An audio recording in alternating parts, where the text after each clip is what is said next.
बे काबू इश्क episode number 16। आप फिर इन छिछोरी हरकतों पर उतर आए हैं।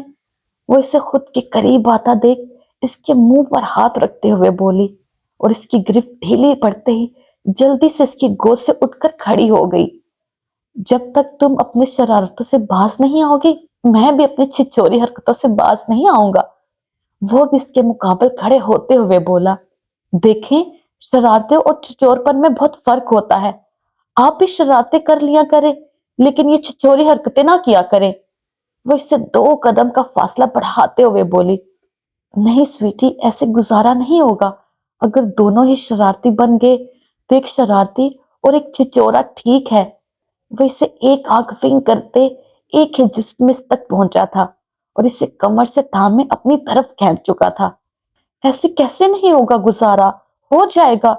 जब दोनों मियां बीवी शरारती होंगे तो मिल के लोगों का जीना हराम करेंगे। इसने एक बार फिर इसे मनाना चाहा। इसका 2 महीनी अंदाज देखकर इसकी रीढ़ की हड्डी में सनसनाहट दौड़ गई। वो मैं बाहर देख कर आती हूँ। वो एक बार फिर इसकी गिरफ्त से निकलते हुए बोली, खुदा और माविया को किसी चीज की जरूरत तो नहीं? इसने बचने के लिए बहाना बनाया। बेटी, इस वक्त किसी को भी तुम्हारी जरूरत नहीं है। हाँ, अगर है तो सिर्फ तुम्हारे शोहर को। इसलिए चुपचाप खड़ी रहो और बहाने बनाने बंद करो। जो मेरे मुंह का टेस्ट खराब किया है, इसे ठीक करो। तुमने ही मेरे मुंह का टेस्ट खराब किया है, तो अब तुम ही मेरे मुंह का टेस्ट ठीक करोगी। वो चेहरे पर मुस्कुराहट सजाए इसे कमर से थाम कर अपनी तरफ खींच चुका था। ये क्या कर रहे हैं आप? वो इसके सीने पर हाथ रखे खुद को इसे छुड़वाने की नाकाम सी कोशिश करने लगी। जिस कदर सख्ती से यज़दान ने इसे पकड़ रखा था, इसका इसके शिकंजे से निकल पाना बहुत मुश्किल था। अब ये चिड़िया की तरह फड़फड़ाना बंद करो और मुझे मेरा काम सुकून से करने दो। अपने काम में इसका मुदाखल करना यज़दान को बिल्कुल भी पसंद नहीं आया था, इसलिए इसे धमकी देना ना भूला। वो हाथों के प्यालों में इसका हाथ थामे पूरी शिद्दत से इसके होंठों पर झुका और अपनी सांस इसकी सांसों में उंडेलने लगा। देखे, अब जाने दे मुझे। मैं तो कड़वी बातें करती हूँ ना, फिर मैं कैसे आपके मुंह का टेस्ट ठीक कर सकती हूँ? बल्कि मेरी वजह से आपके मुंह का टेस्ट और भी ज्यादा खराब हो जाएगा। वो एक बार फिर से बचने की नाकाम सी कोशिश करने लगी। नहीं स्वीटी, बस तुम्हारी जुबान ही कड़वी है। ये होंठ तो बहुत रसीले हैं, इसने मुस्कुराते हुए कहा और एक बार फिर से इसके होंठों पर झुका। वो यूं ही इसके होंठों को कैद में लिए इसे पकड़कर बेड तक लाया था। ये क्या बदतमीजी कर रहे हैं यज़दान? वो इसे एक बार फिर बहकता देखकर चिल्लाई थी, लेकिन दूसरी तरफ मौजूद यज़दान ने इसके चिल्लाने का बिल्कुल भी असर नहीं लिया था, बल्कि अपने काम में मगन रहा। वो इसकी मज़ाहमतों और चिल्लाने को इग्नोर किए, इसे खुद में कैद किए, इस पर अपनी मोहब्बत की छाप छोड़ने लगा। खिला दिया भाई को खाना? इसे नीचे आता देख लॉन्च में बैठी टीवी देखते हुदा ने पूछा। जैसे ही यज़दान ने इसे आजादी बख्शी थी, वो जल्दी से फ्रेश होकर नीचे भागी थी। अब इसे यज़दान के साथ एक ही कमरे में रहना किसी खतरे से खाली नहीं लगता था। खा लिया, बहुत अच्छे से खाया है, इसने दांत पीसते हुए जवाब दिया, जैसे भी यज़दान इसके दांतों के नीचे आ जाएगा और वो इसे कच्चा चबा जाएगी। That's good. अब आगे का क्या प्लान है? हुदा ने से खामोश बैठे देख के पूछा। मेरा अब आगे का क्या प्लान होगा? मेरा तो ब्याह हो गया है। अब तुम कवारी हो, तुम करो आगे की प्लानिंग। तुम्हें एक ऐसा शोहर चाहिए। वो शरारत से बोली तो हुदा ने से घूरा। हाँ भाई, कौन सी प्लानिंग के बारे में बात हो रही है? असफन ने लॉन्च में आते इनका प्लानिंग लफ्ज सुन लिया था, इसलिए पूछने लगा, आपको सब कुछ बताना जरूरी तो नहीं? हुनूस टीवी पर नजरें जमाए जवाब दिया गया। तुम सबसे प्यार से बातें करती हो, फिर मुझसे क्यों टेढ़े मुंह बात करती हो? असफन ने इससे वजह दरियाफ्त की। पता नहीं, एक लफ्जी जवाब दिया गया। अरे असफन भाई छोड़े, इसे मैं बताती हूँ हम कौन सी प्लानिंग कर रहे थे। अरीबा इन दोनों की बहस के दरमियान में बोली। बताओ। वो हुदा को इग्नोर किए अरीबा की तरफ मुतवज्जह हुआ। यज़दान और माविया भी इनके पास आकर बैठ चुके थे।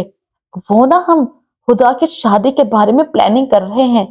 इसने हनूज असफन के चेहरे पर नजरें टिकाए बताया। बस लड़के के बारे में बात कर रहे थे कि इसे कैसा लड़का चाहिए। वो अपनी मुस्कुराहट जब्त किए बोली। असफन के चेहरे के फेस एक्सप्रेशन इसे बहुत मजा दे रहे थे, लेकिन जिसके बारे में बात हो रही थी वो सब इग्नोर किए टॉम एंड जेरी देखने में मसरूफ थी। इसकी बात सुनकर असफन के चेहरे का रंग सख्त से उड़ा था, जिसे वहां बैठे 3 लोगों ने नोट किया था।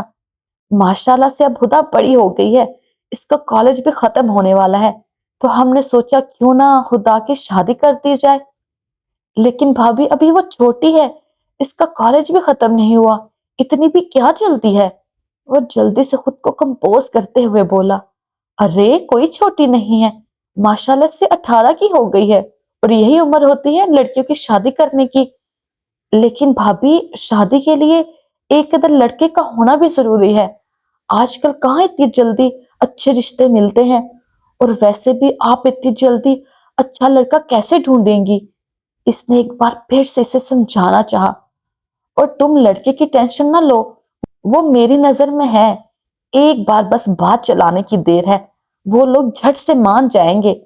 और सबसे बड़ी खुशी की बात तो ये है कि अगर हम इसे घर जमाई बनने का कहेंगे तो वो बन भी जाएगा, और हमारी हुदा शादी के बाद इसी घर में रह जाएगी। यजदान जी भी परेशान रहते हैं, इनकी बहन इन्हें छोड़ जाएगी, ऐसे इनकी परेशानी भी दूर हो जाएगी।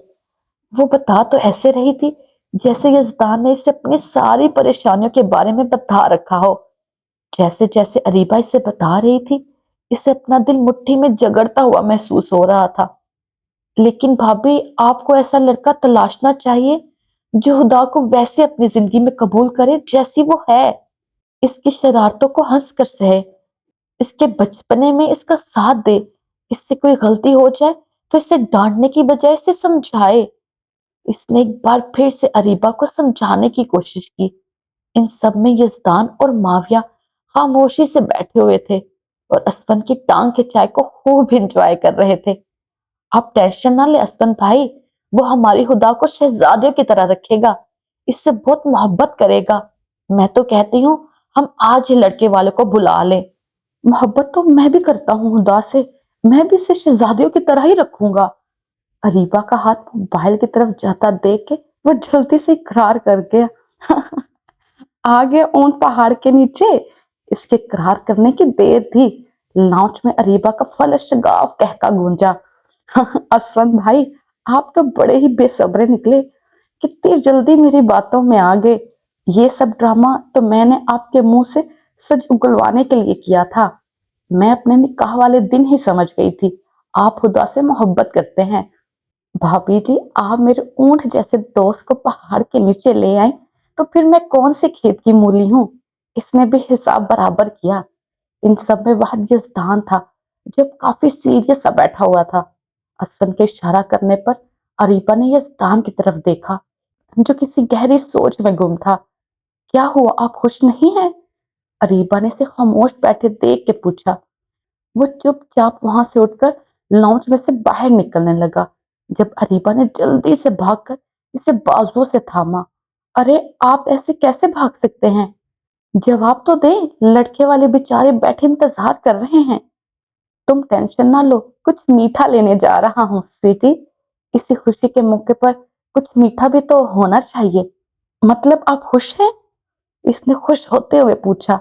हाँ मेरी जान, मैं बहुत खुश हूँ।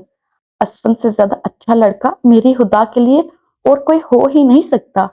वो इसके माथे पर बोसा देता किचन में चला गया, जबकि वो पीछे से इसे कोसने के अलावा कुछ ना कर सकी, जो लोगों के सामने भी अपनी छिछोरी हरकतों से बाज नहीं आता। बहुत बहुत मुबारक हो दामाद जी, आपके दोस्त भी इस रिश्ते से राजी हैं, बस किचन में कुछ मीठा लेने गए हैं। इसने वहां आकर असफन के उतरे चेहरे की तरफ देख कर इसे बताया। खुदा, अगर तुम्हें इस रिश्ते से कोई इतराज है तो तुम बिला झिझक हमें बता सकती हो। तुम्हारी मर्जी और खुशी हमारे लिए ज्यादा अहम है, लेकिन असफन से ज्यादा बढ़कर अच्छा हम सफर कोई भी तुम्हारे लिए साबित नहीं हो सकता। हाँ हुदा बच्चे, तुम अपनी रजामंदी हमें बता सकती हो, हम तुम्हारे साथ हैं। पीछे से आते असफन ने भी इससे इसकी रजामंदी के बारे में पूछा। نہیں بھائی، میری خوشیوں کے بارے میں آپ سے اور اریبہ سے بڑھ کر اور کوئی نہیں سوچ سکتا، میں خود بھی نہیں۔ آپ دونوں میری زندگی کا جو بھی فیصلہ کریں گے مجھے منظور ہوگا۔ اس کی بات سن کر اسفن اور اریبہ کے چہرے پر مان بھری مسکراہٹ چھائی تھی۔ ان کی بہن نے ان کی بات مان لی تھی۔ تم کیوں اتنے چپ چاپ بیٹھے ہوئے ہو؟ اسفن سب کو کھیر کھلاتے جب ماویہ کی طرف بڑھا تو اسے خاموش بیٹھے دیکھ کر پوچھا، بتاؤ بھی کیوں منہ پھلائے بیٹھے ہو؟ کیا تمہیں اس رشتے سے کوئی اعتراض ہے؟ یزدان نے اس سے اس کی خاموشی کی وجہ پوچھی۔ میں کچھ سوچ رہا تھا اور ایک چیز مجھے بڑی ہی پریشان کر رہی ہے۔ اس نے ہونٹوں پر انگلی جمائے سوچنے والے انداز میں جواب دیا۔ کیا چیز پریشان کر رہی ہے تمہیں؟ یزدان نے پریشانی سے پوچھا۔ یہی کہ یہ چڑیل اب ساری زندگی شادی کے بعد بھی یہی رہ کر ہمارے سینے پر منہ ڈالے گی۔ وہ بتاتے ساتھ ہی اٹھ کر بھاگا تھا کیونکہ وہ خدا کے جوتے کی طرف جاتا ہاتھ دیکھ چکا تھا۔ رکو منحوس انسان، تمہیں تو میں بتاتی ہوں۔ وہ جوتا لے کر ماویہ کے پیچھے پیچھے بھاگ رہی تھی، جبکہ ماویہ اپنی جان بچانے کے لیے کبھی کسی کے پیچھے چھپتا تو کبھی کسی کے پیچھے چھپتا۔ ظالم عورت، یہ کیا کیا؟ اسون نے اپنا کندھا سہلاتے ہوئے اس سے پوچھا۔ ماویہ جو چھپنے کے چکروں میں اسون کے پیچھے جا کھڑا ہوا تھا، خدا نے اسی وقت جوتا پھینک کر اس کا نشانہ لیا تھا جو اس کے سامنے کھڑے اسون کے کندھے پر لگا تھا۔ تھینک یو اسون بھائی، آج آپ نے بھائی ہونے کا حق ادا کر دیا، بلکہ ایک ظالم عورت سے مجھ معصوم کی جان بچا کر ایک پولیس افسر کا کام بھی بخوبی سر انجام دیا ہے۔ I am proud of you, بہت ترقی کریں گے آپ۔ اس نے کندھا سہلاتے اسون کو پیچھے سے حد میں لیتے ہوئے کہا۔ چھوڑ مجھے جاہل انسان، یہ کیا کر رہا ہے؟ مجھے لڑکیوں کی طرح کیوں چپک رہا ہے؟ اسون نے اسے خود سے دور کیا۔ غلطی آپ کی ہے جو آپ ہمارے جھگڑے کے بیچ میں آئے ہیں۔ آپ کو پتا بھی تھا کبھی بھی ہوائی فائرنگ ہو سکتی ہے، اس لیے آپ کو پیچھے ہٹ جانا چاہیے تھا۔ اس نے اسون کی طرف دیکھتے بغیر شرمندہ ہوتے جواب دیا۔ اس کی بات سن کر باقی سب کے چہروں پر مسکراہٹ چھا گئی، جبکہ وہ بیچارہ اپنا سا منہ لے کر بیٹھ گیا۔ جاری۔ رک جائے، آپ نے اس ویڈیو کو لائک کیا؟ نہیں کیا نا؟ تو پلیز لائک کر دے، اور چینل کو سبسکرائب کیا؟ وہ بھی نہیں کیا ہوگا یقیناً، تو وہ بھی کر دے پلیز۔ اور اینڈ پہ کمنٹ کیا آپ نے؟ نظر آ رہا ہے آپ نے کمنٹ نہیں کیا، تو وہ بھی کریں تاکہ پتہ چلے یہ ویڈیو کہاں سے دیکھی جا رہی ہے۔ ٹیک کیئر، اوکے، اللہ حافظ، take care, tata, bye bye.